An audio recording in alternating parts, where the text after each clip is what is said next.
All right, we got to talk about Static Shadows of Dakota issue number 4.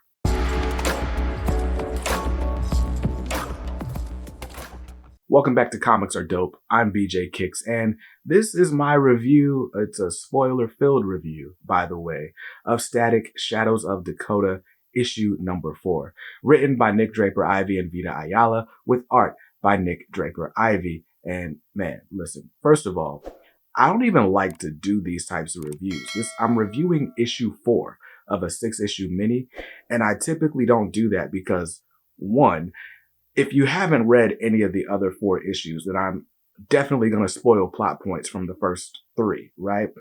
And then, if you have been reading the series, that means you're already a fan, and my opinion, whatever I talk about in this review, is not going to change your mind about whether or not you're going to check out issue 4. So generally, I feel like issue 4 reviews don't make sense, but this issue was just that good, and Nick just kind of challenged me to put my thoughts out there. So here we go. Now, dog, if you've not been reading Static Shadows of Dakota, and just again, full warning, I'm not tiptoeing around plot points in this.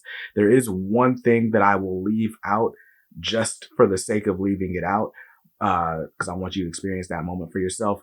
But I'm going to be talking in relative detail about most of the ongoing threads between the first 4 issues of this series.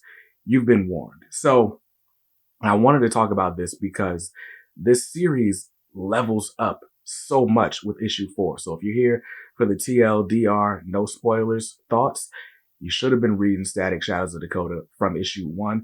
It shouldn't have taken you this long to take my advice, because I told you the series was going to be like that. And in issue 4, it seriously levels up, and it's just even more apparent why this series is like that, as they say. So read it. 9 out of 10 for sure. Read it. Now, for all of you who have stuck around and don't mind spoilers, we are going to get into it and just why I think this is such a dope issue. So as this opens up, we get a flashback scene, and it is Rubber Band Man Adam and his brother Ivan, Ebon, long before they get their Bang Baby powers. And it's just a very sweet, endearing moment.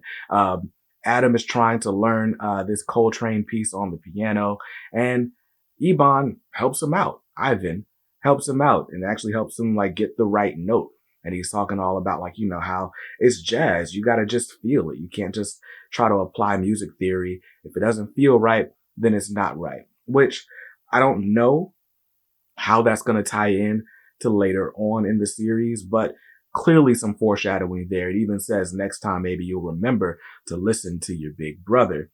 And then we get back to present day, where, as you know, Quincy, Static's young mentee, has gone missing. He got kidnapped by this weird shadow organization that we still don't know a lot about. And so Quincy's parents are at the police precinct. Virgil and his parents have met up with them, just trying to get as much information as they can about what the police are doing to try to find their son. And of course, they're met with a ton of gaslighting and just resistance from the cops. Like, probably should have been taking better care of your kid. Kid's probably lying to you. Kid's probably not as well behaved as you think.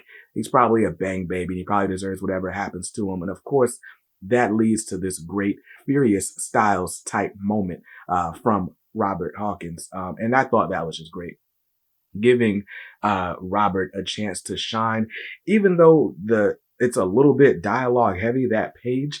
I think it was really well executed, making it known that Robert is the no-nonsense black dad of the neighborhood, of the community. And he's one of those pillars that is not just going to take no or take whatever the authorities give him for an answer. He's going to light a fire. He's going to hold them accountable. So that was cool. And then we finally get to the meat of the issue.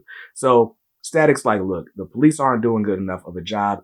Maybe I can, as Static, figure out what is going on and where Quincy is. And so he jumps out on his saucer and is going, and pretty much immediately finds this group of vigilantes, and he starts questioning them. And that is when things get crazy, because not only is Static there to question them, but for the first time, Static comes face to face with Ebon. Now, Ebon has been a sort of urban legend. Sharon has warned about how scary Ebon is, and Virgil's been like, cool, whatever, villain of the week. Well, listen, Ebon is not your daddy's Ebon from the animated series. Like, he is as scary as you remember him, and more scary than you remember him, and certainly more powerful than they ever really acknowledged in the animated series. And let's just say things are not going well for these vigilantes being interrogated by Ebon and Static. And so for a second, it even looks like Ebon and Static are on the same team. And Static's like, wait. Hold up. This isn't how this is supposed to go down. And Ebon's like, oh, you're not with me? Then you're against me. And Ebon shows Static exactly why this is not the fight he wants. You don't want this smoke, is basically what Ebon is saying. Ebon transports Static into the whole like shadow dimension, into the void, as he calls it. And man, let's just say Virgil has met his match, if not more than his match. He absolutely seems overmatched. And I'll let you read the rest of the issue for yourself. But let's just get to my final thoughts, because I will spoil this entire issue if I keep talking, right? I think what the series has done a really good job of is sort of painting like the light side, the dark side. We're seeing Static, Virgil, and we're seeing Ebon, Ivan, and we're seeing just the differences in their upbringing, the differences in their methods, differences in their personalities, and that has finally come to a head in issue 4. Like, this is definitely the part of the movie where the hero comes out thinking it's going to be easy for him and realizes, oh, if I'm going to beat this guy, it's going to take a lot more than what I've got going on, what I've been doing, and the way I've approached things before. But I also think that this issue does a really good job of balancing some pretty heavy themes if you think about them, right? So first of all, Ebon is full on Magneto, Malcolm X to Static's whole Charles Xavier or Professor X type figure. If that's what we got going on, right? If Static is about the peace and doing things the right way, if Static is Martin Luther King, then Ebon is absolutely Malcolm X. And I don't necessarily like that comparison all the time, because Malcolm X wasn't all that violent, but whatever. That's how we associate them, and that's how we're going to rock. But basically, Ebon and Static have this moment where Ebon is like, yo, like, all this being nice that you're doing, all this, whatever you think is like helping the cause, is not helping the cause. These people do not see you as human. Even if you think you're on their side, they don't. And the moment that they think it's safe to turn on you, they will turn on you. So save all this nice guy stuff, save all this hero talk, save all this like goody two shoes front that you're putting on, and either let's get to work or just get out of my way. But I promise you, you don't want this smoke. You do not want to be in my way when I carry out what I'm trying to carry out. Because look, Static's got basically a missing little brother. Ebon's basically got a missing little brother. They are both after the same shadow organization of vigilantes. They both are after the same answers, but their methods are so different. And in giving Ebon just so much of I don't know what we want to call it, right? It's giving him depth, right? It's not so much that we haven't seen this archetype before. Like I said, there's definitely very strong Magneto vibes here, but giving him that, and it not just being that Ebon wants to be the toughest guy in the streets, the big boss level bang baby.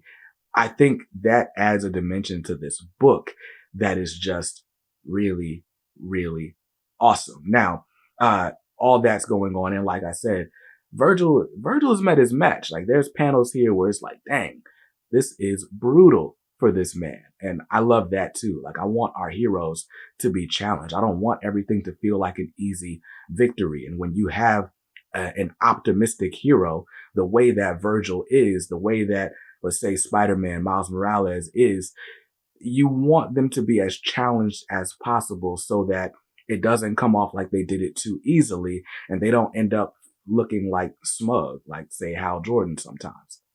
I'm just going to keep bringing that up because it's funny. But, dog, this issue is done so well. Now, I don't know how Nick and Vita are like managing or splitting the writing duties.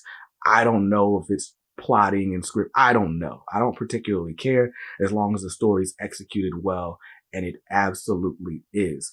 If I have to complain about one thing, I do have one complaint, and it's kind of the same complaint I've had as this season has gone on of Static. And basically, I don't know if it's a stylistic choice or if it's time constraints, but there are definitely pages where it feels like the work just isn't quite fleshed out as it should be. The more it happens, the more I do feel like it's a stylistic choice. Because one thing that Nick is amazing at is getting you to focus on what's important, highlighting the most important feature on a page and making sure that it looks great. But what happens when you've got, several pages of just sort of building story before you get to the action? Well, that's what happens in this issue, where we basically got 9 pages of fairly pedestrian artwork, I guess we could call it that, just because you've got to build on these fairly quiet moments. So like by the time Static appears in full costume, 9 pages in, it's very much needed to kind of bring up the excitement levels in the reader, just from a visual standpoint. But I'll tell you what, when Static does come on the scene, and then Ebon comes on the scene a couple pages later, this book does not let up, either visually or emotionally, all the way through the last page. And so what could have been a fairly like large gripe turns into like a minor annoyance or inconvenience as it pertains to story structure. I don't know what you would have done in those earlier 9 pages to make it different. Therefore, I can't really critique it all that much. But like I said, I will say the payoff in the middle and all the way through the end of this issue just made sitting through everything else completely worth it. And it helps that the story during those 8 to 9 pages is very much engaging. Like, you're learning a little bit more about dude's parents. You're seeing, again, I think one of the stronger emotional threads of the issue being that Robert Hawkins, Virgil's dad, is a pillar in that community. He's holding the police to account. Like, that's cool. I think that part of the issue could be seen by a hater as just being too preachy, but I thought it worked really well, and it makes sense for the world that we're in this comic. But once we got to the action, man, that's my favorite part. But again, I love that it's not just action, action, action. Oh, cool, here was a comic book. No, there's so much depth there. The fact that Virgil has to like kind of hesitate, and for a second it looks like he and Ebon are on the same side because it's so clear that they want the same thing. And Virgil kind of slowly realizes, wait, he's going to a place that I don't want to go to get this information. Now I got to stop him. I love that because that is such a central theme to Static's character. Static is definitely like the light of the Dakota universe. He's definitely like the bright spot, but Static always has to decide to be that. He's not just like smile on my face hero all the time. And I think we saw that developed really well emotionally in season 1. And I love seeing that continue here. But even going back to the original 1993 series, that's a theme of Virgil's character, even in that Trial by Fire trade paperback that I reviewed over a year ago at this point. So check that out. But I love that Nick and Vita put that in Virgil's character. And it really was just 2 panels that established that, but they said so much in their silence and with the visual or the facial expression on Static's face. So super, super high marks for that. Again, giving Ebon like the sort of the perspective that he has and why he views humans the way he does. I think that is amazing. And again, giving both of these characters something to fight for that seems to put them on parallel paths, but you realize these roads are going to diverge and you're going to have to pick, you have to choose your path wisely. I thought that was super, super dope. So all in all, this issue absolutely gets a 9 out of 10 for me. This feels like the climax of the series, but really there's so much more left that we haven't explored. Of course, we got to see how Virgil is going to sort of retool, regroup, recuperate, and, beat Ebon, however he's going to do that. Or are they going to team up? Is he going to make Ebon a little bit more sympathetic? I don't know. I don't know how that's going to play out. It could go a few different ways just based on where it's gone in the last 4 issues. So we got that. And there are hints about this vigilante group and who may be involved and who may know what. And we still don't really know much about them either. So there are 2 major plots that have to resolve in the last 2 issues of this series. And I'm very, very excited to see where they go. But look, Nick, Vita, this series is amazing. Definitely a step up from season 1. I got really no complaints. This book is awesome. 9 out of 10. You definitely need to be reading this. If for some reason you watch this whole video and haven't read Static Shadows of Dakota season 1, or, Shadows of Dakota issues 1 through 4, go ahead and grab them. You need it. You need it. I put it up on my face like this. You need to grab this book. You can go ahead and pre-order the hardcover. It has already been solicited. It'll be out, I believe, in October. You need it in your life. Go ahead and order it. Channel sponsors link down below. And I'll see you guys in another review real soon. Peace.